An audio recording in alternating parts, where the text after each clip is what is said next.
Pasti kalian sering lihat kan bentuk soal seperti ini, dan ini.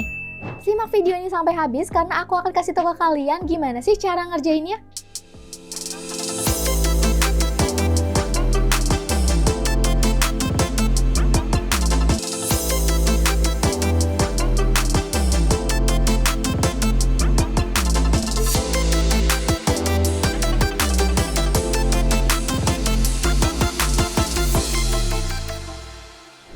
Assalamualaikum warahmatullahi wabarakatuh. Selamat datang teman-teman pejuang CPNS di seluruh Indonesia.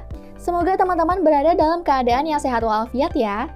Oke, bersama dengan aku Kak Sonda. Jadi di video kali ini aku akan bedah soal mengenai analogi dalam SKD CPNS.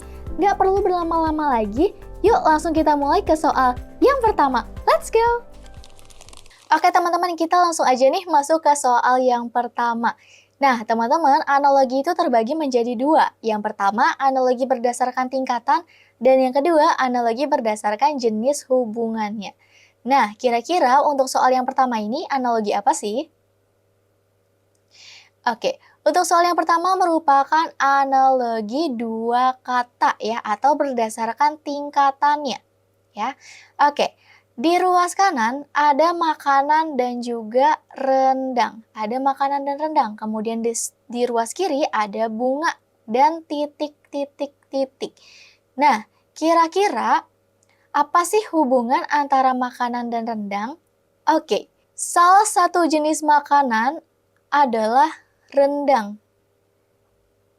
Salah satu jenis makanan adalah rendang. Sebagaimana kita lihat di ruas kiri. Di ruas kiri ada bunga. Nah, maka dengan menggunakan padanan kata yang sama, salah satu jenis bunga itu apa sih? Kita lihat di opsi jawaban. Mawar. Apakah mawar adalah bunga? Ya, mawar adalah salah satu jenis bunga.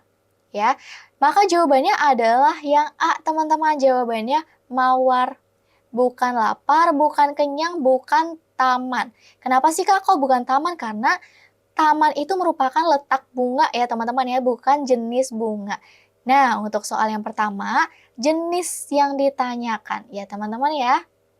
Oke teman-teman, kita langsung next ke soal yang kedua. Nah, untuk nomor soal yang kedua, ini merupakan analogi tingkatan 3 kata. Kenapa sih 3 kata? Karena di sini ada 3 kata, teman-teman.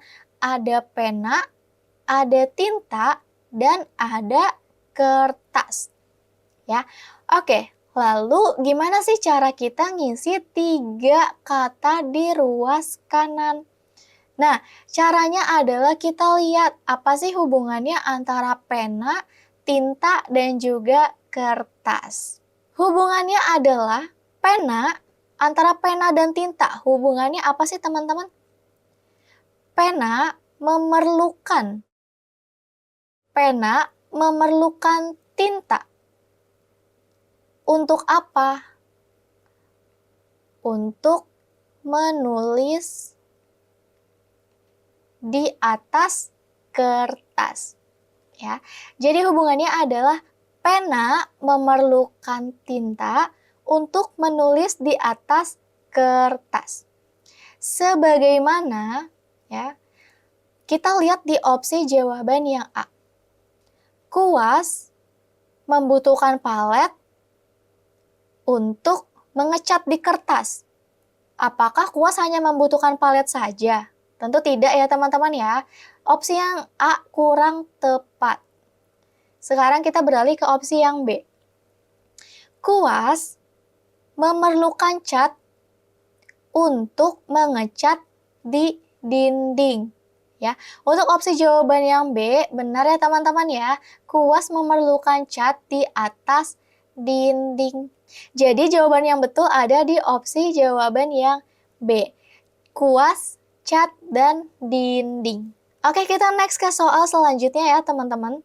Oke, di soal selanjutnya ada kata dampak dan akibat. Nah, analogi ini merupakan analogi berdasarkan jenis hubungannya. Kenapa gitu, Kak? Oke. Jadi teman-teman, antara kata dampak dan akibat ini merupakan sinonim, teman-teman. Sinonim dampak adalah akibat. Nah, jadi hubungannya antara dua kata tersebut adalah sinonim atau persamaan kata. Lalu kita lihat, mana sih opsi jawaban yang mengandung sinonim? Kita lihat jawaban yang B, ekuivalensi dan diferensiasi. Nah, ini merupakan lawan kata ya teman-teman ya. Jawabannya kurang tepat kalau untuk opsi jawaban yang B. Kita lihat untuk opsi jawaban yang C, pulang dan pergi. Ini juga bukan merupakan persamaan atau sinonim. Opsi jawaban yang D juga bukan merupakan sinonim. Oke, opsi yang E juga bukan merupakan sinonim ya teman-teman ya. Tangan dan pukul bukan merupakan sinonim atau persamaan. Lalu sinonimnya yang mana sih? Sinonimnya adalah sanksi dan hukuman atau di opsi jawaban yang A. Eits, tunggu dulu. Sebelum kita beralih ke soal selanjutnya, yuk bantu dukung channel ini dengan cara like, komen, dan subscribe karena channel ini bisa banget bermanfaat buat teman-teman semuanya loh. Buat yang mau masuk grup belajar untuk belajar bareng sama aku dan pastinya gratis, bisa langsung cek link WhatsApp di bawah ini ya. Oke, kita lanjut lagi nih ke contoh soal berikutnya atau soal yang keempat. Psikologi dan perilaku. Kira-kira sepadan dengan kata-kata apa dan apa sih? A. Suhu dan termometer. B. Sepak bola dan lapangan. C. Teologi dan agama. D. Hewan dan zoologi. E. Guru dan pedagogi. Kira-kira apa sih teman-teman hubungannya? Oke teman-teman, untuk soal yang nomor 4 ini merupakan analogi jenis hubungan ilmu ya teman-teman ya. Kenapa ilmu? Karena psikologi merupakan ilmu yang mempelajari tentang perilaku.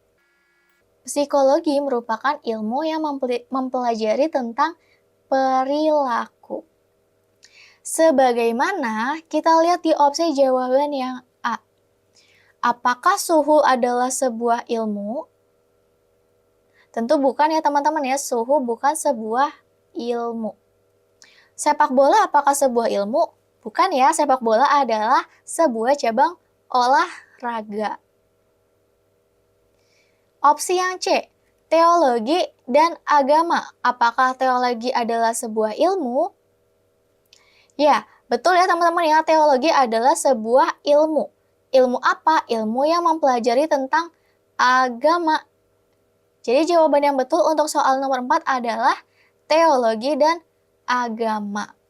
Nah, coba kita lihat di opsi jawaban yang D. Ada hewan dan zoologi. Ya, ada hewan dan zoologi. Sebetulnya dia jawabannya betul, cuman penempatan katanya salah. Harusnya di sebelah kiri ini merupakan ilmunya, ya, bukan ilmu yang dipelajarinya apa. Kalau di opsi yang D itu kan hewan dulu ya teman-teman ya. Harusnya kan zoologi dulu atau ilmunya dulu gitu. Oke. Terus untuk jawaban yang E juga kurang tepat ya teman-teman ya. Jawaban yang E juga kurang tepat. Oke deh. Kita next ke soal selanjutnya. Nah, di soal selanjutnya ada kata-kata guru dan murid. Nah, kata di sampingnya kira-kira apa ya? A. Mengaji dan ustadz. B. Orang tua dan anak. C. Bapak dan ibu. D. Arsitek dan taman. E. Dokter dan pasien. Oke teman-teman, apa sih hubungan kata antara guru dan murid? Hubungan kata antara guru dan murid adalah guru tugasnya adalah mendidik murid. Guru adalah tugasnya mendidik murid. Maka opsi yang A sudah pasti salah ya teman-teman ya. Opsi A sudah pasti salah. Opsi B juga salah.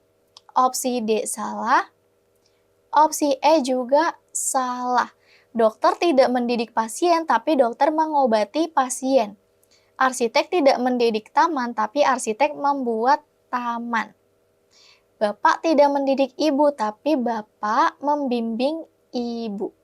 Maka jawaban yang tepat adalah di opsi yang B, orang tua mendidik anak. Oke, jawaban yang tepat ada di opsi yang B ya teman-teman ya. Gimana? Gampang kan? Oke, mungkin sekian dulu untuk video kita kali ini. Dan pastinya kita akan terus upload video terbaru lainnya untuk bantu kamu nih lolos seleksi CPNS di tahun ini. Bagi yang belum merasa jelas tentang materi yang aku sharing dan mau tanya-tanya lebih lanjut, boleh langsung gabung ke grup WhatsApp kita ya. Terima kasih untuk teman-teman yang sudah bantu like, komen, dan subscribe. Jangan lupa share video ini ke teman-teman kalian supaya kita bisa belajar bareng-bareng ya. Wassalamualaikum warahmatullahi wabarakatuh. Bye!